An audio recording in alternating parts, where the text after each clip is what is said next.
Hello everyone. Let's discuss about Vedic period in this class.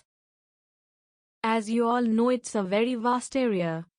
And I will be dividing this whole portion into 3 or 4 videos so that you won't get bored. This is one of the very crucial area for all competitive examinations. So I thought of discussing it in a bit broader manner, so that it will be useful for NET JRF and civil service aspirants as well as the school and college going students. Feel free to skip the points if you feel like it's not needed. All the main points will be shown in the slide itself. So let's quickly go into the video. In this video we will be discussing about Vedic period, arrival of the Aryans, various theories related to the original home of Aryans, etc. Let's begin.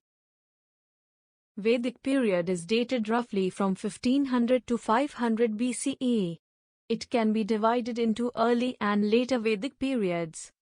The early Vedic period can be dated from 1500 to 1000 BCE, while later Vedic period is broadly between 1000 to 600 or 500 BCE.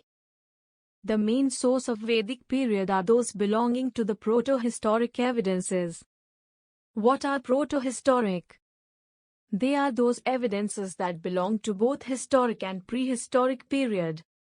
Here, Vedic sources were first transmitted orally over a vast number of years, and it was only in the later years that it got written.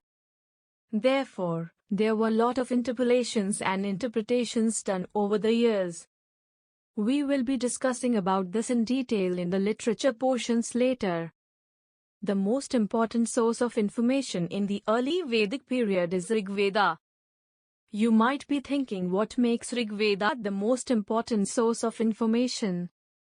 You will get the answer by the end of this video series. Along with Rig Veda, Samaveda and Yajur Veda also forms a major source material in the early Vedic period.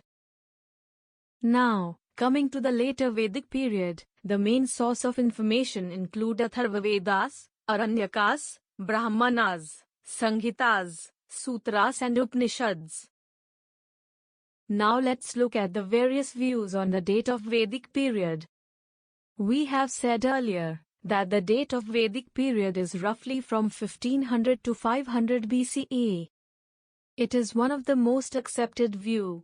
But many had different opinions, especially about the beginning years. One such view is put forward by Jacobi. According to him, it flourished from 4500 to 2500 BCE. Winton said that it had an unknown past, say X to 500 BCE, and none of the dates 1200 to 500 BCE, 1500 to 500 BCE, and 2000 to 500 BCE, which are usually assumed being justified by facts.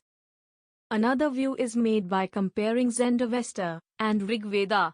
The Iranian text Avesta and Rig Veda is identified with many similarities in terms of similar gods and social classes mentioned in both. Based on these similarities, Vedic period is dated from 1500 BCE. Talking about the term Veda, it is derived from the word Ved, which means to know, and thus Veda means knowledge. According to the Hindu tradition, Vedas are thought to be apurusha, which means impersonal, not made by man, and eternal, that is Nitya. It is the impersonal, eternal, self-existent truth, realized by rishis or seers in a state of meditation, or revealed to them by the god. The Vedas have the status of Shruti, which means to hear or revealed. Thus Vedas are the earliest preserved literary productions. It is very essential to discuss the advent of Aryans while talking about Vedic period. Aryans were a group of nomadic tribes, who kept on migrating in search of pastoral lands to feed their cattle. From the period of decline of Indus Valley civilization, their presence could be traced. Aryans were groups of linguistic communities that belonged to Indo-European language family. It is totally different from what we use today. They migrated over the years in different groups. They all spoke same language and thus brought the Sanskrit language. They were so advantageous in terms of horse, body protections like helmet, knowledge of use of metal and irrigation facilities. They resided in the areas of western and central Indian regions of Kabul, northwestern frontier province, Punjab, Haryana, etc. The area came to be known as the Sapt-Sindhu region or the Aryavarta or Brahmavarta region, that is the land between Yamuna and Sutlej river. As soon as they arrived, they compiled Rigveda. It was actually in oral form.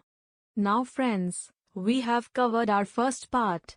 Now we have to discuss two more topics. One is Vedic literature, which is a pretty much wider and most important area, and second is socio-economic and related aspect of Vedic period, which we will be discussing in the next couple of videos.